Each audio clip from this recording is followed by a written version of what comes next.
Danica's POV. By the way, 1 month akong mawawala. Pupunta ako sa Amerika. May mga ilang documents akong kailangan asikasuhin. 1 month? Halos paanas lang na nasabi niya. Kailan ka aalis? Tanong niya kay Alejandro habang inaahon ang pancake sa frying pan. Sa Sunday morning ang flight ko.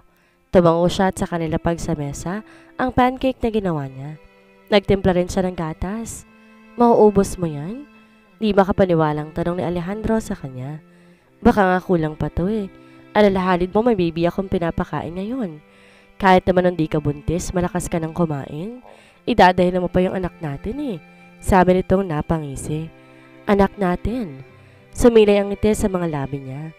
Parang ang sarap sa tengang pakinggan nang sinabing iyon ni Alejandro. Napatitig siya dito. Bakit mo ko tinititigan? Tanong nito. Umiwas ito ng tingin sa kanya. Mabait ka sigurong daddy, sabi niya rito. Siyempre naman, anak ko yan kaya magiging mabait ako sa kanya. Ako ang mommy nito kaya dapat maging mabait ka rin sa akin, sabi niya dito. Napatingin to sa kanya at ewan niya kung namamalikmata lamang siya or totoong nakita niya sa mga mata nito ang piping katuwaan habang tinitingnan siya. Na-conscious tuloy siya, ang bilis-bilis ang tibok ng puso niya. Na-straight tuloy niya ang gatas na iniinom. Nailang na rin siguro to kaya biglang tumayo. Babalik na ako sa kwarto ko, sabi nitong nagmamadaling nang umalis. Nakahawak sa dibdib niya si Alejandro nang mahiga sa kama. Hindi niya maintindihan ang kanyang sarili. Basta't para may kung anong mga dagang nagsisipulasan sa dibdib niya habang nakatitig siya dito kanina. Bumangon siya at nagtungo sa banyo. Hinilamusan niya ng ilang beses ang kanyang mukha at saka napailing. What is happening to me? Ano to nag-uumpisang umusbong sa damdamin ko? Peste? No way! Muli siyang bumalik sa kama at padarag na nahiga. Naiinis siya sa sarili dahil hindi mabura sa isipan niya ang mukha ni Danica. Kaninang pinagmamasdan niya to para natatempta siyang hagkan itong muli. Naalala pa niya ang templa ng mga labi nito. Naramdaman niyang kumislot ang kanyang si Manoy. Salbahing bata. Huwag mo ngang ulitin. Po pwede? Aniya sa kanyang kasangga. Wari isa tong batang kinakausap. Alejandro? Narinig niyang tawag ni Danica mula sa may pintuan. Napaigtad siya. Bakit parang pati boses ito ang sexing pakinggan? Bakit parang sabik ako sa babaeng yun? Danica's POV. Naiwan mo sa may lamesa yung susi ng kotse mo. Baka masungkit ng magnanakaw. Ani Danica kay Alejandro nang pagbuksan sa nito ng pinto. Parang allergic na madaiti man lamang balat nito sa balat niya nang kunin nito sa kanya ang susi. Thanks. Tipid na sabi nito at saka mabilis na siyang pinagsarahan ng pinto. Wow, as if naman, gagawin ko siya ng masama. Bubulong-bulong na sabi pa niya. Pumasok siya ng kwarto. Naparami ang kinain kaya medyo sumakit ang tiyan niya. 1 month sa Amerika si Alejandro. 1 month tong mawawala. Paniguradong mamimiss niya na naman to. Sa dinami-dami ba naman ng lalaki, bakit sa isang to pa siya na in love? Naalala niya ang mga labi nito, ang mga hagkan nito. Pati tuloy nag-init bigla ang katawan niya. Kung ano-anong kamunduhan ang naiisip niya. Sayang at lasing siya nang ibigay niya ang kanyang sarili. Kung pwede nga lang sana ibalik yung sandaling yun eh. Hindi niya babaguhin na may nangyari sa kanila ni Alejandro. Pero kung mababalik ang araw na yun, titiyakin niyang hindi siya nakainom para tandang-tanda niya bawat detalye tagpagla-lovemaking nila ng lalaking iyon. Ano kaya ang pakiramdam habang kinukuha nito yung bawat parte ng katawan niyang may kiliti siya? Alejandro's POV. Love, umagang-umaga nakasimangot ka. Malambing na sabi niya kay Alicia. Maaga na itong pinuntahan para hindi na lumala pa ang tampo nito sa kanya. Nandito naman ako eh. Bakit pa palagi kong naiisip na may ginagawa na naman kayong kababalaghan tuwing nagpupunta ka doon? Love, sa guest room ako natulog. Tsaka ilang beses ko bang ulitin sa'yo, lasing ako nung may mangyari sa amin, okay? Ani ang hinawakan to sa mukha. Mabuti pa lumabas na lang tayo ngayon. Love, sumama kaya ako sa'yo papuntang US? Nagkibit balikat siya. Ikaw bahala, pero hindi ka ba mahirapan sa kalagayan mong yan? Tsaka may check-up ka sa Sunday, hindi ba? Besides, saka magpabook na ako ng ticket. Sa tono ng pananalita mo parang talagang ayaw mo ako makasama. Ani Alicia ang humaba pa ang uso. Hey, syempre, gusto kita palaging kasama. Sabi niya dito anyat pakiramdam niya. Humahabang ilong niya habang sinasabi niya yon. Kaya lang ikaw tong inaalala ko. Mahihirapan ka lang sa ganyang kondisyon. Hindi ka rin makakapag-enjoy kaya mas mabuti pang magpahinga ka na lang muna dito, okay? Ano pa nga ba? Don't worry love, pwede naman tayo magbakasyon doon kapag okay ka na para madalo rin natin yung mga friends natin. Baka naman makipag-flirt ka sa ex mo. Natawa siya. Alicia, kung nagpapakute ka sa sinasabi mo yan, pwede ba? Hindi ka cute. Aniya dito habang nakangisi. Sa kabilang banda, pagkahatid kay Alejandro sa airport, nagpahatid si Alicia sa kanyang driver patungo sa bahay ni Danica. Alicia, sinulong ng kanyang driver ang wheelchair niya, papasok sa loob ng bahay sa kanalingon ito. Doon mo na lang ako hintayin sa kotse. Tatawagan na lang kita kapag tapos na ako makipag-usap, sabi niya sa matanda. Tumango ito at saka lumabas na ng bahay. I won't roam around the bush anymore, panimula niya kay Danica. Napag-usapan namin ni Alejandro tungkol dyan sa batang dinadala mo. Hindi ito nagsasalita. Ang balak sana namin pagkapanganak mo, kukunin namin ang bata, sabi niya rito. Nag-usap na kami ni Alejandro, magpapakasal na kami. Ang sabi niya kukunin sa iyong bata at kami na lang magpapalaki sa baby mo. Pagsisinungaling niya rito. Di naman siguro magagalit sa kanya si Alejandro sa sinabi niya. Talaga bang ideya ni Alejandro yan o ideya mo? Tanong nito sa kanya. Bakit naman ako magsisinungaling? Pwede ba? Umalis ka na lang? Sigaw ni Danica sa kanya. Kahit anong mangyari hindi ko ibibigay kahit kaninong baby ko. Kaya umalis ka na lang. Galit na sabi pa nito. Alis! Makikipaghiwalay sa'yo si Alejandro at magpapakasal kami. Kung hindi mo ibibigay sa amin ng bata, gagawa na lang kami ng sarili namin. Isa pa, aksidente lang naman ang nangyari sa inyo. Or baka sinadya mo para makuha mo na siya ng tuluyan. Pero sorry, sa akin lang si Alejandro. Ako ang mahal niya. Nakita niyang naningkit ang mga mata nito. Lumapit na sa kanya, nakipagtitigan sa mukha niya. Gusto mo bang habang buhay ka na dito sa wheelchair? Naninindak na tanong ni Danica sa kanya. Napanunok siya. Umalis ka na. Kung ayaw mong tuluyan ka ng mabalian ng buto.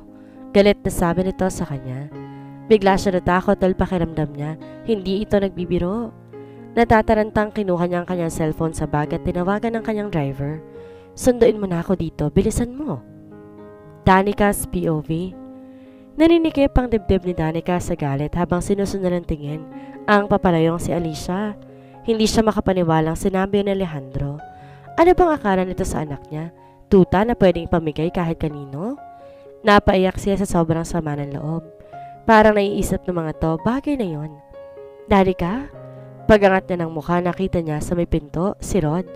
Halatang mainit ang ulo habang nakatingin sa kanya. Isa pa tong lalaking to. Ano naman kayang problema nito this time? Huwag mong sabing may atraso ako sa'yo at ganyan kang makatingin. Sabi niya dito. Buntis ka pala? Gulat na napatingin si Danica kay Rod. Kung hindi pa nadulas si Britney, hindi ko pa malalaman. Ikaw talaga, Britney. Pinangunahan mo na naman ako. Puputulan talaga kita ng dila kapag nagkita tayo. Aniya sa sarili. Huwag mong sabihin, napilitan ka lang din kaya nangyari yan. Nanuot hanggang sa kanya mga buto ang mga titig na to. Peste Danica, sumusobra ka na. Nalasing kasi kami kaya nakalimot kami sa isa't isa. Paliwanag niya pa dito. Nalasing? Nakipag-inuman ka sa lalaking yun. Bakit di ka nag-iingat? God, Danica. Ano mo bang ginagawa mo? Di makapaniwalang tanong nito sa kanya. Nagpaloko ka sa lalaking yun.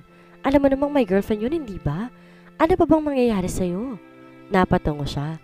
Pumapayag kang mapaglaruan ng lalaking yun? Hindi ka na ba nahiya sa sarili mo, ha? Napaiyak siya. Totoo naman lahat ng sinasabi ni Rod.